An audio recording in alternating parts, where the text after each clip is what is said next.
એક તરફ માથે તપતો સૂરજ છે અને તેવામાં જ વરસાદની આગાહી થઈ રહી છે। ચિંતા કરવાની જરૂર નથી। હું માવઠાની વાત નથી કરી રહી, પરંતુ હું વાત કરી રહી છું ચોમાસાની। અને ખેડૂતો માટે આવ્યા છે એક સારા સમાચાર। કયા સારા સમાચાર છે અને કોણે આપ્યા છે એ આપને જણાવીએ। આગાહીકારનું જો માનીએ તો આ વખતે સારો વરસાદ રહેવાનો છે। આગાહીકાર કોણ છે તો એ આપને જણાવીએ। રજનીકાંતભાઈ લાલાણી, જેઓ સૌરાષ્ટ્રથી આવે છે અને તેઓ હંમેશ માટે અને લગભગ છેલ્લા 25 વર્ષથી તેઓ આગાહી કરી રહ્યા છે ચોમાસાને લઈને કે ચોમાસું કેવું રહેશે। કારણ કે ખેડૂતોની જો વાત કરીએ તો ખેડૂતો ચોમાસા આધારિત ખેતી કરતા હોય છે મોટાભાગના, અને ઘણી જગ્યાએ જ્યાં પાણીની વ્યવસ્થા નથી એવા જે ખેડૂતો છે તેઓની ચિંતા આ વખતે હળવી થવાની છે, કારણ કે તેઓ એક મોટી આગાહી કરી છે। રજનીકાંતભાઈનું કહેવું છે કે આ વખતે ચોમાસું 12 આની રહેવાનું છે। હવે 12 આનીનો મતલબ એ થાય છે કે મધ્યમથી સાધારણ રહેશે। સાધારણનો અર્થ આપણે અહીંયા સારું ચોમાસું રહેશે તેવું આપણે કરી શકીએ છીએ। તો વાવણી 2 અલગ અલગ તબક્કામાં પણ થઈ શકે છે। એટલે ખેડૂતોને ચિંતા હોય છે કે વાવણી ક્યારે કરવી, તો 2 તબક્કામાં તેઓ વાવણી કરી શકે છે। 25 જૂનથી પહેલાનો સારો વરસાદ થઈ શકે છે। આ સાથે વરસાદના અલગ અલગ 6 રાઉન્ડ આવવાના છે। 1 2 નહીં, 6 અલગ અલગ રાઉન્ડ આવશે। ક્યારે કયો રાઉન્ડ આવશે એ પણ અમે આપને જણાવીશું। તો શ્રાવણ મહિનો આખો કોરો રહી શકે છે। પહેલી જ લાઈનમાં અહીંયા આપને થોડીક ચિંતા થતી હશે, કારણ કે ઘણી વખતે શ્રાવણ મહિનામાં શ્રીકાર વર્ષા થતી હોય છે, પૂર આવતા હોય છે, પરંતુ આ વખતે રજનીકાંતભાઈનું જે અનુમાન છે તે છે કે શ્રાવણ મહિનો કોરો રહેશે। એટલે કે આ સમયે વરસાદ કદાચ છૂટો છવાયો થઈ શકે, પરંતુ એવો સારો વરસાદ કદાચ શ્રાવણ મહિનામાં ન થાય। જુલાઈ સપ્ટેમ્બરમાં જળ હોનારતની શક્યતા છે। આ મોટી 4 આગાહી જે છે તે અમે આપને જણાવી રહ્યા છે। એટલે કે પૂર આવી શકે છે ક્યારે, તો જુલાઈ અને સપ્ટેમ્બરમાં જળ હોનારત થઈ શકે છે। ચોમાસાની વિદાય છેક દિવાળી એટલે કે 22 ઓક્ટોબરે થવાની શક્યતા છે। આ વખતે વિઘ્ન રહેવાનું છે, એનો મતલબ એ થઈ શકાય કે દિવાળી પર આ વખતે ચોમાસું એટલે કે વરસાદનું વિઘ્ન રહી શકે છે। આખી નવરાત્રી દરમિયાન વરસાદની શક્યતા છે। તો આ 2 મોટી આગાહી અહીંયા પણ છે, કારણ કે વરસાદ વખતે પણ ખાસ કરીને જે ખેલૈયાઓ છે તેઓની નવરાત્રી આ વખતે કદાચ બગડી શકે છે, કારણ કે નવરાત્રી સમયે વરસાદ થશે, દિવાળી સમયે પણ વરસાદ થવાનો છે। હવે 2 તબક્કામાં જે વાવણીની વાત કરવામાં આવી છે, કયા એ 2 તબક્કા છે જ્યારે ખેડૂતોએ ખાસ સાવધાની રાખવાની છે વાવણી ક્યારે કરવાની છે, કારણ કે વાવણીનો જે સમય હોય છે એ બહુ જ અગત્યનો હોય છે। એના આધારે જ આખી સિઝન નક્કી થતી હોય છે કે કઈ રીતે આ વખતે પાક થશે, કેટલો સારો પાક થશે। તો પ્રથમ વાવણી ક્યારે, તો પ્રથમ વાવણી 25 જૂનથી 28 જૂન દરમિયાન ખેડૂતો કરી શકે છે। આ ખેડૂતો ખાસ આ તારીખો નોંધી લે।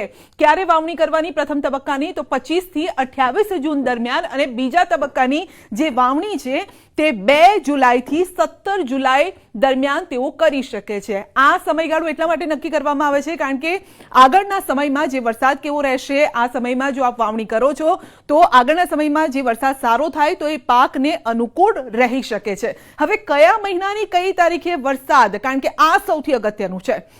અહીંયા જે રજનીકાંતભાઈ કહી રહ્યા છે કે કયા મહિનામાં કઈ તારીખ, આટલી જે ચોક્કસ તારીખ આપી શકે એવા વ્યક્તિ હોય તો અહીંયા આગાહીકાર રજનીકાંતભાઈ છે।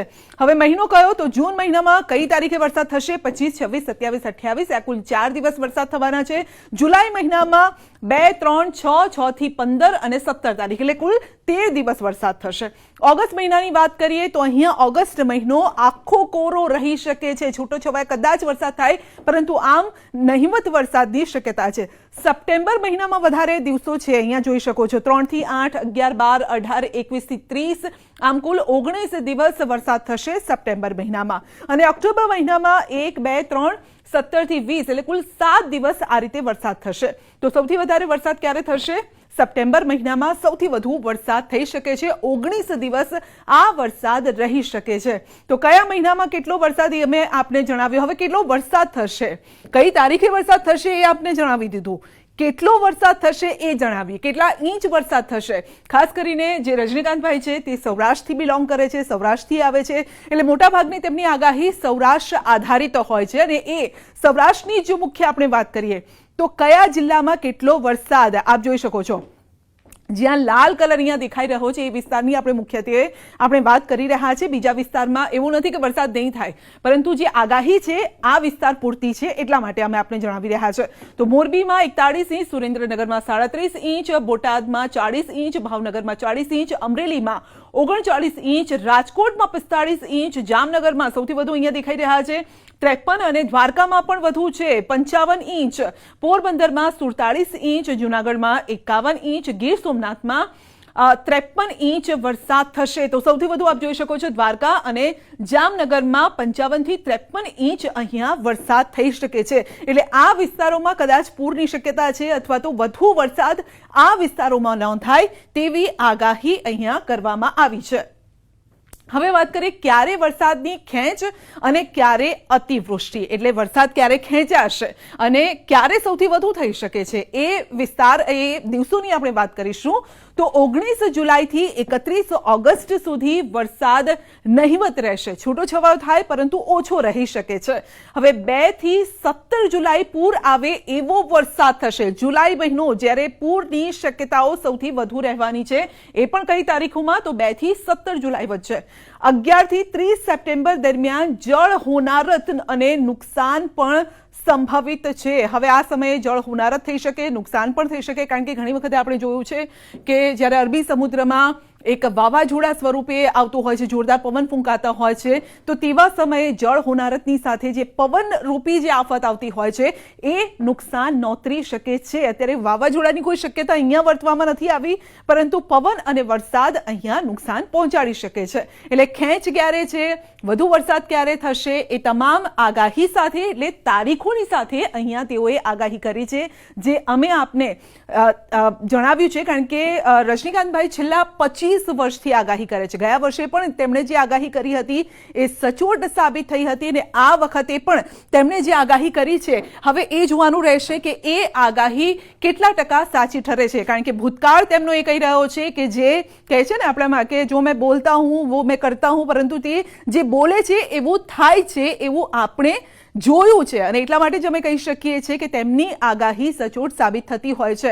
પરંતુ કુદરત છે, કુદરત ક્યારે ફંટાઈ પણ જાય છે, એનો કોઈ ભરોસો નથી હોતો. આકાશી કશના આધારે તેઓ આ આગાહી કરતા હોય છે, વર્ષા વિજ્ઞાનના આધારે તેઓ આગાહી કરે છે અને એ સાચી ઠરતી હોય છે. માટે ખેડૂતો માટે આ અગત્યની જે માહિતી છે એ અમે આપને પૂરી પાડી છે.